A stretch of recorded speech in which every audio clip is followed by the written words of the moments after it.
Hey, this is Adam Blackstar, and I wanted to talk for a few minutes about free will.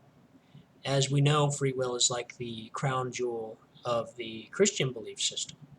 It's like the thing that Christians are always whipping out anytime that Yahweh needs to be let off the hook for something. And we all know, many of us have been Christians. Uh, those of us who aren't, we've at least debated, interacted with Christians, asked them questions about, well, you know, why is there so much darkness? Why is there so much bad stuff? Uh, if if if Yahweh was involved in this, why does it look like this? If Yahweh created this, why does this happen? And really, their response, it always traces back to free will. That's the thing that they use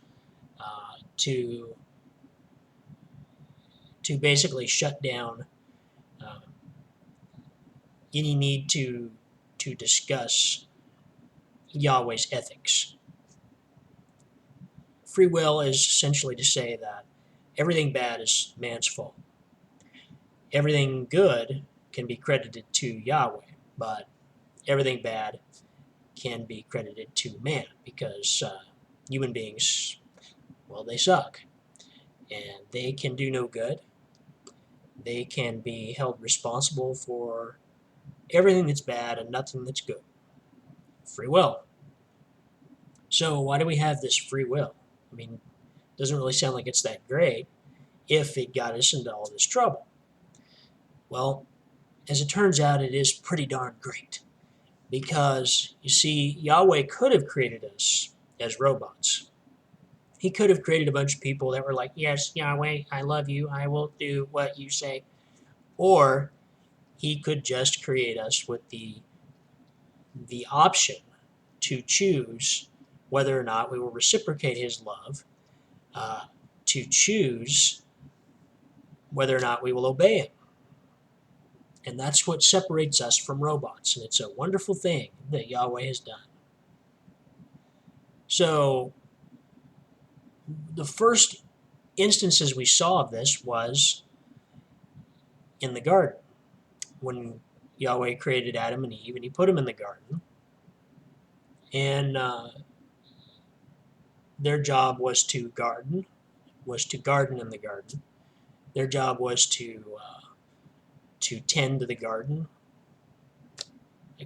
perpetually, I guess, um, and to eat of the tree of life so that they could live very long lives of gardening, maybe eternal lives of gardening, but not to eat of nor touch the tree of knowledge of good and evil. Yahweh put those two trees in the garden to give them options. Now, what's interesting to me is that these options that Christians they like to brag about just how awesome it is that this divine, this wonderful being like Yahweh who could do anything he wants to, that he would give us all these great options. I mean, Adam and Eve, what are their options? Their options are to live a really long time gardening and to eat of this other tree. I mean, that's really it. There's not like a lot of great options here. It's not like Yahweh is saying now, uh, I've created you and you have this whole world. Just have fun, do what you want to do. Find a hobby. Find what is fulfilling to you, and I just want you kids to be happy. It's nothing like that. It's like A or B, and B is really just a consequence of not choosing A. So a hell of a thing this free will is that Yahweh has decided to share with us. So my question is, why did the tree that Yahweh knew would lead to the destruction of all mankind and the thing that would ruin Yahweh's creation for him, why did he put it there? I mean, Yahweh is supposed to be omnipotent or omniscient, right? at least according to modern Christian thought, he's omniscient. We don't know what they were thinking, whoever wrote those books. It could be that Yahweh was just limited to the present. Could be that he was more limited, like a lot of the other gods of those days. I don't know. But why would Yahweh put this tree there? I mean, it's not like, in my mind, that we couldn't have had free will and yet be spared from the only other choice being this one thing that would lead to the undoing of the human race. I mean, there can be options within options, if you see where I'm going with this. But these were the only options, really. But then again, Yahweh is mysterious. He works in mysterious ways. His ways are not our ways. So, there's another great card that Christians like to play when cornered. So Adam and Eve are in the garden. Who knows how long they were in the garden? From a reading of the Bible, I always estimated that they really weren't there gardening that long before they decided to try this other tree. Of course, we know the serpent was really the one that instigated that. The serpent got into the garden. Again, why would an omniscient Yahweh allow this serpent to get in the garden? This serpent evidently also had free will and had chosen at some point to exercise it to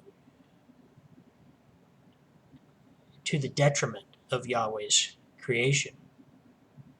I wonder, did the serpent at any point eat of another tree?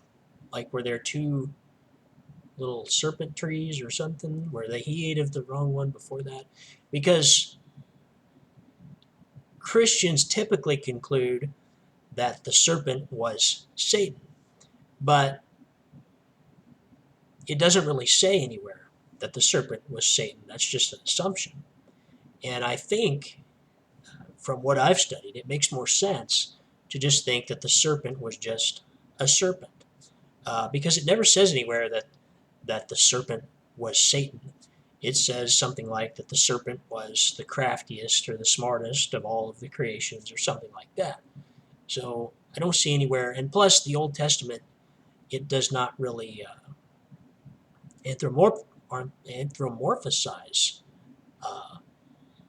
Satan. And apparently the Jews don't really see Satan as being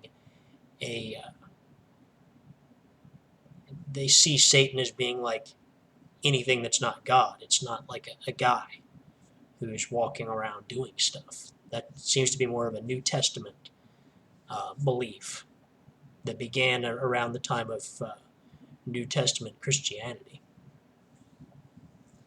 But this serpent comes in, and I guess, it was like he convinced Eve to try this fruit. So Eve ate the fruit, Adam ate the fruit, and then Yahweh came walking into the garden, and he realized what they'd done, and Yahweh cursed them. And not only them, but he cursed all of humankind. He cursed every subsequent generation which he commanded them to produce. Like, go replenish the earth, and by the way, all your descendants are cursed. So that means that by default, every human being that was born was pretty much damned to hell, just as a default. Now, Yahweh, he was pretty much always miffed for one reason or another with human beings. And he decided to drown all of them, and all the animals too, because that was really the only way of dealing with it. There was no other way than to just drown everybody. So that's what Yahweh did, which didn't actually accomplish anything. I mean, it was a good way to take out his anger on his creation, but it didn't actually accomplish anything, because the handful of humans that he decided to spare They went right back to doing all the stuff that pissed off Yahweh in the first place. And we were right back where we started. So a few years down the road, that's when Jesus comes in, which somewhere in the Bible it says something about how the Lamb was slain before the foundation of the world. So evidently, whoever wrote that was of the mind that Yahweh was omniscient, that Yahweh foresaw that all of this stuff would go bad. And so he had already prepared Jesus as the blood sacrifice to redeem us from the curse that Yahweh knew we would fall into because of Yahweh's actions.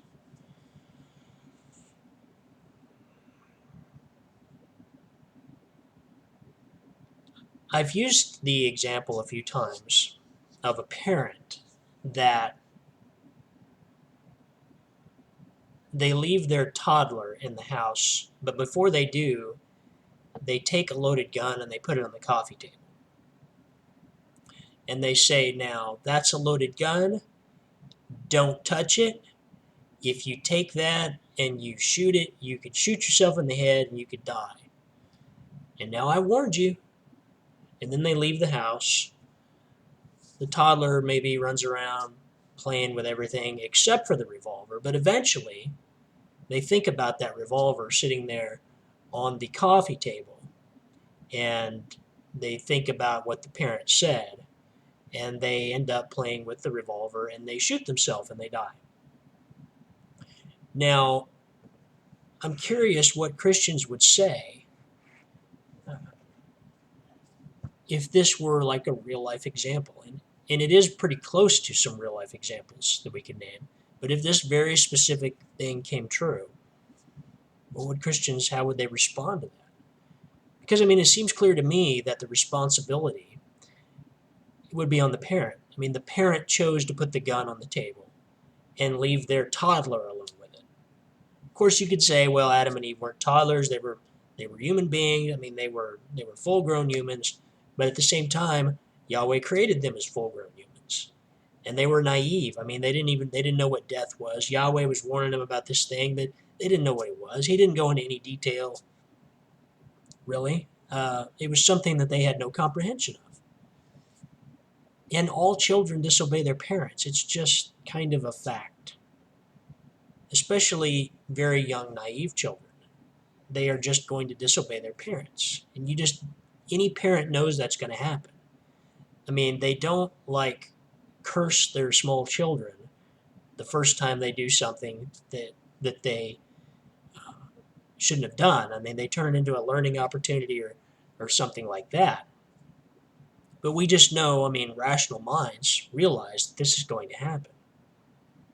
But this whole situation with the gun, if this took place, I wonder, would Christians run to the rescue of that parent and say, well, the parent told that toddler, don't play with that gun. And the parent really was just giving them an option. He was giving them the option of whether to obey or not to obey. So you can't fault the parent, because the parent did everything. They did everything they could do. They did everything that they were obligated to do in that situation. So the parent can bear no responsibility. I really don't think that there would be any Christians who would reach that conclusion. Everyone, I think unanimously, except for the most screwed up people in this world, would see that situation and they would realize that is that parent's responsibility. That parent bears the responsibility of their child's death, because you don't put a loaded gun out in front of your toddler, tell them don't touch it, and then leave the room. That's just kind of silly. But yet that's exactly what Yahweh did. Now, if the parent had not put that gun on the table, does that mean that the parent would not given that child any options? That child didn't have free will? Of course not. That's ridiculous.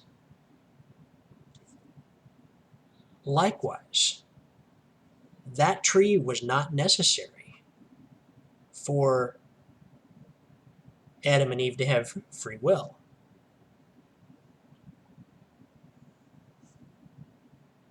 And to those who say that it was, I think about heaven. Now, in heaven, there will be no more devil. There will be no more sin. I mean, that'll be a thing of the past. That'll be a thing of this dark, sinful world. Heaven will be a place of glory, and it'll be a place of perfection and eternal bliss and all those wonderful things. Now, why is that so? And again, we're in the Christian worldview. Well, there will be no more ability to commit sin. Does that mean that there will be no free will in heaven? I wonder. And if there will be no free will in heaven, and if free will is like just this wonderful, fantastic gift that Yahweh has given us, then how can heaven be as wonderful with no free will? And if heaven can be more wonderful with no free will, then why do we need free will now? Especially seeing all the consequences of free will. Maybe heaven has free will, but it just has different options. Maybe there's all kinds of different options. Maybe people are free to choose all sorts of different things, but just not to choose those things which result in their own damnation and result in a curse that affects every subsequent generation, that ruins all of heaven like it ruined all of earth. Maybe that's just not an option. So if that's the case, then why did that option need to be present in the Garden of Eden? See, this free will thing is just, it's just a real puzzle. Or I may go a step further and just say that it's completely just, it's just nonsense. It's just incoherent nonsense. And it gets me when people pray. Like I saw someone the other day on Facebook, and he was talking about a school board meeting. And he was saying before he goes into this meeting, he always prays for these other school board members that he does not, they don't share his opinion on his outlook on things. And he prays that God will intervene and that God will put his thoughts in their minds so that they will speak, so that they will vote the way God wants him to vote. They will speak the things God wants him to speak. This person is praying that God will suspend their free will, that he will suspend their, I guess you could say, moral autonomy, their intellectual autonomy, and turn this person into just a mouthpiece. So I'm thinking, how can that be an ethical prayer? If granting human beings free will to be evil is just, one of the things that makes our world so fantastic, then how can praying for God to suspend that right be an ethical prayer? See, I don't think that Christians think about this stuff too much. And obviously I do. That's why I don't believe in that stuff. So that's free will. There's a lot of stuff that I would like to say, but I think I've covered the most important parts. So I'm going to cut this off. And I would be interested in hearing your thoughts on free will and your thoughts on my thoughts. So thanks for watching again, and have a good